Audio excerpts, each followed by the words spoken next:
going on, everyone? Welcome back to another episode of the Beat the Buzzer podcast. We're just going to jump right into just reactions to the early games of the playoffs so far.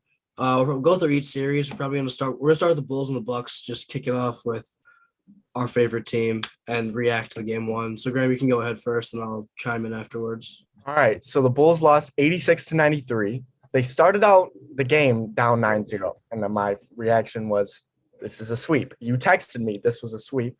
But, they fought back. They really did. Yes, they did.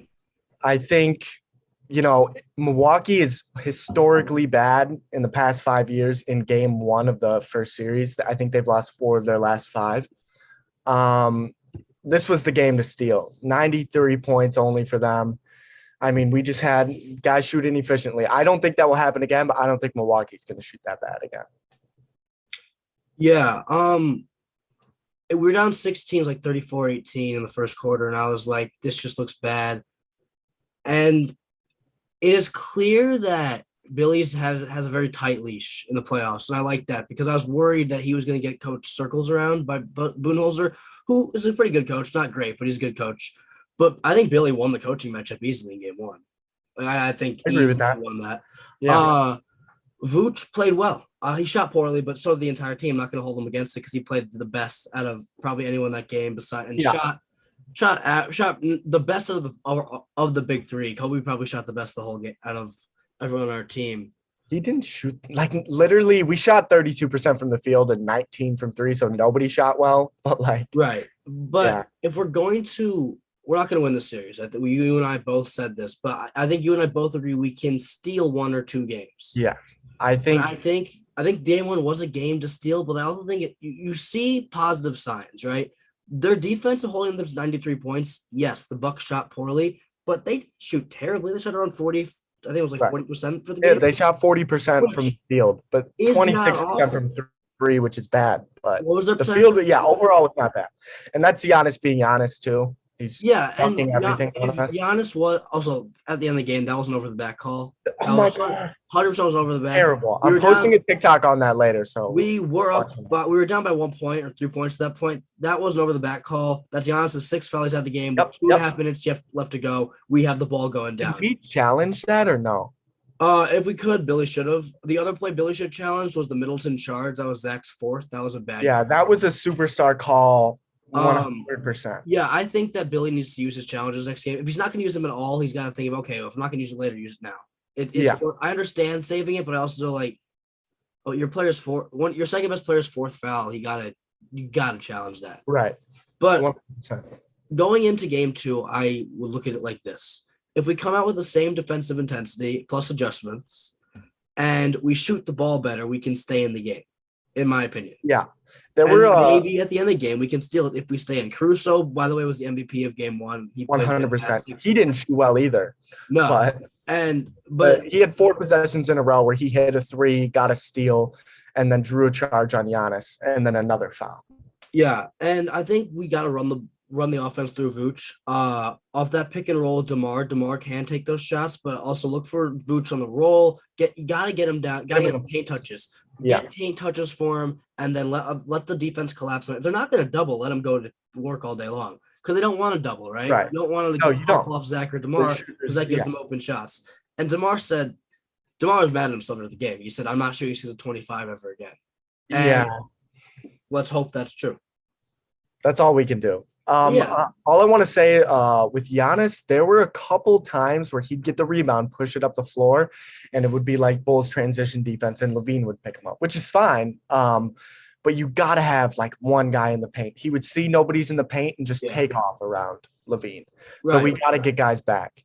But overall, I was not that upset with how we guarded. It really was. I think we forced him into some tough shots. I'll live with him shooting those fadeaway turnarounds. Getting him into foul trouble, I think, is probably the best way to stop him. And I think going into game 2, like I said, is keep the same defensive intensity. I think game 1 showed that they are vulnerable. They're definitely the better team, and they're a great team, but they're not the perfect team. You can definitely beat them in some games if you outwork them and you do the hustle things better than they do. I agree. Do that, come with the same defensive intensity, and hopefully we shoot better. that can hopefully keep us in the game. And who knows, stay in the game to the end. You maybe steal one. You go back to Chicago 1-1. We're not winning any game shooting 19% from 3 and 32 from the field. That's not happening. So 32 from the field. That's what you should be shooting from 3. Right. That's below league average. Some guys got to come in. You got to have Derek Jones Jr. knock down those wide open looks he got. Caruso's got to knock down the wide open looks. And Zach and DeMar just have to be better. They gotta take it to the rack or something. I know Brook Lopez had 4 blocks, but take it to the hole. In the second quarter, we did a great job getting the free throw line, and then we kind of drifted away from that. You gotta get to the rim. You gotta force Giannis to be the defender that he is. You can't let Pete Will. That's the other thing. He's got to shoot a little bit more. But also he's got to knock him down too. He's got to knock down his open shots. Hit him. I know. To win this series or even keep it close, to 6 or 7 games, you're gonna have to knock down shots. It's not you can't not hit your shots and hope to win just off your defense because they're a better offensive team than we are a defensive team to be able to stay in the games like that. I agree. All right, let's talk about the Celtics Nets, the other big game. Oh, also the Bulls Bucks game was the most people watched it since a 2018 first round game. I wonder why. I think it's because the Bulls fans are probably the best in the NBA. Did you see how much red was at that game? Oh yeah, fans. It was unbelievable. Yeah, no, when we won that run, we went up 5 points. The stadium was still rocking, and it was Bulls fans. Boston, Brooklyn. Boston won on a layup buzzer beater. For all the Boston fans that are hyped about that win, don't be. You won by 1 point, and Kevin Durant played terrible. You won by 1 point with a bad game from Kevin Durant, and probably the best game you'll get from Jason Tatum in this series. Kyrie at 39, but I'm pretty sure he didn't shoot that efficiently. No, he shot decent. I think it was 12 of 20. Oh. It wasn't bad. But 12 of 20 that from Kyrie every night. But Kevin Durant's not going to shoot what? He shoot 7 of 20? He's not going to shoot like that again. Yeah. So I give on the right side for the Celtics, they are a really good defensive team. He's not going to do that again. But they had a really nice balanced scoring attack. Tatum at 31, Horford with a 20 and 15. Let's see if he can keep that up over 7 games because they're really going to need that. Right. Brown with 23 and Smart with 20. 26 and 7 for Marcus Smart, the defensive player of the year. So you gotta hope that if you're Boston, I just feel like if you're Boston, you're a little worried that it took 20 from Smart, 20 from Horford, 31 from Tatum to win by 1 game, and a game really you should have lost. And again, Kevin Durant played terrible. I'll give the defense credit for a little bit of credit for Kevin Durant's struggles because he did seem a little bit affected, but he missed shots that he usually makes. I saw at least 4 open shots that Kevin Durant usually hits and probably will hit. So I agree. The Celtics out-rebounded them by a lot, which is what they have to keep. Right, that's what they're going to have to do. Yeah.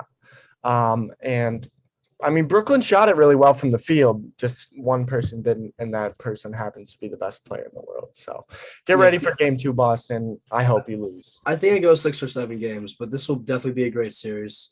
Yeah. Which one do you want to talk about now? Let's just quickly talk about Philly-Toronto. I think this goes 5 games probably at most. Maybe Toronto gets one at home, but Tyrese Maxey looks great. Joel Embiid looks like he always does. Scotty Barnes is now out. Gary Trent's sick or has some other type of injury, so I don't know if he's going to be able to go in game 3. Toronto just looks outmatched, not ready for Philly, and I think Philly wins in 5, maybe even 4. Yeah, I think going into the season for Toronto, they weren't even supposed to be in the playoffs. I mean, if they were, they're a play-in team, and they're the 5 seed. Right. I think you could get swept, and this is still a successful season for them. Right, you saw some growth. Quickly, though, James Harden has looked pretty bad in game 1 and 2. Yeah. I'm worried if you're Philadelphia because Joel Embiid and Tyrese Maxey can beat Toronto by themselves for you, but they can't. 14 points? Yeah, James Harden played atrocious. Oh, James Harden cannot play this way if he's going to play probably Miami in the second round. It's 35-33 right now in game 2, by the way. Atlanta's winning. But if you're going to play Miami, you need James Harden to show up. And they had Tobias Harris has been playing well again, which is not something that has been happening all year. So I don't know how you can you can't – Tobias probably can't keep that up So James Harden does need to step up. 14, 6, and 6. I'm guessing like 3 or 4 turnovers. But yeah, Maxey with a 23, 8, and 9 performance. Wow. And then Joel Embiid is Joel Embiid. They tried to put Precious Achua on him, throw Siakam on him, but he's going to do him. And he got it. I think Achua had like 3 fouls right away. Yeah. Let's quickly touch on Miami and Atlanta. Atlanta's like I said, they're in the game right now, but I think Miami wins the series in 5 games. Trae Young looks lost out there because of just Miami's swarming defense, and I just don't think Atlanta just doesn't have enough. And no Clint Capella. Miami's the better team anyway, and they're gonna roll through Atlanta, I think. Yeah, Trae Young had 8 points in game 1. Yeah. Atlanta as a whole is not going to win a lot of games when he's struggling in game 2 right now too. Yeah, credit to Kyle Lowry, Oladipo, who's ever guarding him right now. They are a really PJ Tucker. They have like 2 or 3 guys. Like they send a double the minute he has the ball for more than 3 seconds in his hand. That's it for the East pretty much. We can move on to the West if you want. Yeah, let's talk about Suns, Pelicans really quick. Chris Paul in the playoffs, man. He just shows up. Like the Pelicans have a couple bucket getters, right? They got McCollum, Ingram, and that's why they were in the game because they were getting buckets. But Chris Paul in the fourth quarter, I think, was like, all right, like it's time. Popped like 4 threes in a row, something like that. Yeah. And like assisted on their 16 straight points or something like that. He's something else. Yeah, he is something else. I know like he's had questions in the playoffs before, but I think since he's got to Phoenix, he put all that like chatter aside. Yeah. He has definitely proved that he is probably the best like pure point guard in the league in terms of getting teammates involved, leader, and scorer really in the end of the game. Yeah. D-Book played well too. And he was overshadowed by Paul's performance, but he dropped like 25 plus or something in that game as well. Yeah, I mean, as I look at the standings more and more, I really only see 2 teams that can get to the Western Conference Finals, and that is the Suns and the Golden State Warriors. Right. We can talk about Golden State real quick. Yeah. I know you want to talk about their death lineup real quick, so I'll just say I think the series is over in 4, 5 at most, if Jokic has like a 38, 12, and 13 game. Right. But it's over in 4. Yeah, they look really good. And like you said, that DEFCON 5 lineup with Curry, Poole, who's balling right now, Thompson, who's playing. People are like, oh, Poole's better than Klay Thompson. So, no. And Klay Thompson is playing very well. They got Draymond and Wiggins. So they'll have Wiggins at the 4 and Draymond at the 5. It's nasty. It's a nasty lineup. Complete offense all around. Good defense from at least 3 out of the 5. It's like the lineup with Kevin Durant and Iguodala, I think. Yeah, even when they went small before KD got there, it was Steph, Klay, Harrison Barnes, Draymond, and they had Bogut at a 5 who was bigger. But also what's scary is Jokic is probably the best big they'll see leading to the Western Conference, leading to the finals, because they may see Embiid or Giannis in the finals. But if you're going to be able to play small and win, like with the small up against Jokic, you're going to be able to do that against Memphis and contend against Phoenix as well. Right. And the thing is, a lot of people looked at this Warriors-Nuggets series like, who is going to guard Jokic? And they were like, this is a problem for the Warriors. It really hasn't seemed to be. Jokic has lost his temper, and Jokic, you can pretty much wrap it up 2023. Nikola Jokic is signing with the Chicago Bulls. He hates it there in Denver. He told me last night. It's happening. Yeah. But yeah, though they're really Tobias Harris. I mean, DeMarcus Cousins and Will Barton got into it. They don't look like a team right now. No. Who's next? Memphis versus Timberwolves. I'm gonna take this about this today. I know everyone's all hyped up on the Timberwolves now, and yes, Anthony Edwards, Towns, Pat Bev, D'Lo, they're all great. But the Grizzlies are winning this series in 5 or 6 games. Everyone's got to calm down. John Morant's not going to let them lose this series in 6 or 7. If it goes 7, they'll win in 7 because they're going to be at home. But I think people just need to relax for a second. The Grizzlies are the better overall team. They have the best player in the series. Everyone needs to relax. The Grizzlies are fine. Yeah, I agree. I don't think it's going to go to 7 games. I think the Grizzlies have it, like you said. I love Anthony Edwards. He's one of my favorite players, but I completely agree with you. I do think They're both young teams. They're both good. Right. Give it 3 or 4 years. These teams will be like top 4 in the West. Oh, they're going to be here for a while, 100%. Right. But yeah, I think Memphis is too deep for them. Yeah. Patrick Beverly's a menace, though. Yeah, no, respect to the Timberwolves. They played great. I don't see Memphis giving up 130 points again because the Timberwolves can't really defend that well. Like they let up 117. Memphis is a much better defensive team than they showed in game 1. Yeah. Is that game on tonight? Yeah, it starts 10 minutes. Sweet. Let's go. The last one is Mavericks Jazz. Oh yeah, I want to talk about this. Yeah, go. Yeah, Luka is expected to return in game 3 or 4. Yeah, he hasn't played about 2 hours ago. What's wrong? The Utah Jazz just have a problem. Dallas should not have won a game at home, and they did. Jalen Brunson, by the way, 41 points. That was awesome. But at the end of the game, you see the problem they have is no one on their team besides Royce O'Neal can guard the perimeter. That's it. And that means that they break it down, and when Gobert is to come over and help, you have Kleba or Bertans or someone in the corner open for a 3. And now some people are saying take Gobert out of the game. Okay, take Gobert out of the game. Who is going to defend the paint when Jalen Brunson or Spencer Dinwiddie breaks you off the dribble? The best player in the series is not playing. He's on Dallas, and you are getting broken down pretty damn easily. And you could have lost game 1 too. So the dribble penetration, they play no perimeter defense, and Luka's not even there. That's insane. Yeah. He's going to kill them. He can kill him on 1 foot. I think it really goes. I think the number one problem in Utah is the front office. You don't have anybody who can guard the perimeter, like literally no one except Royce O'Neal. That's the only one. And you trade Joe Ingles for Nickeil Alexander-Walker at the deadline, who doesn't even play for you. Well, in their defense, Ingles was hurt. Ingles is out for the rest of the season. Right, but Nickeil Alexander-Walker doesn't play. Yeah. He's just an expiring contract. Like, get a Torrey Craig or something like that. Like the Suns did. They were like, more perimeter D, let's get Torrey Craig. Right. Quinn Snyder, gotta change something up. I don't know what's going on, but play a fucking zone or something. I don't know. Right. And it's perimeter defense, and then it's Gobert. I don't think he's the problem at all. I don't want him in Chicago anymore, by the way. I think he gets paid too much money. I saw a clip of him trying to post up last night. He can't post up. He can't post up, but I was just about to touch on that. He has no offensive game to him, so when he comes off the screen, it's Donovan Mitchell can't throw him the ball, which is why I think that if a Vooch for Gobert trade was to go through, Mitchell would be like, hey, that gives me a guy I can throw the ball to. I trust Vucevic in the post, and I would trust Vooch in the post. Yeah. Did you see the thing that Donovan Mitchell averages like 3 passes a game to Gobert? Right, and it's probably just for a handoff. Yeah. Right.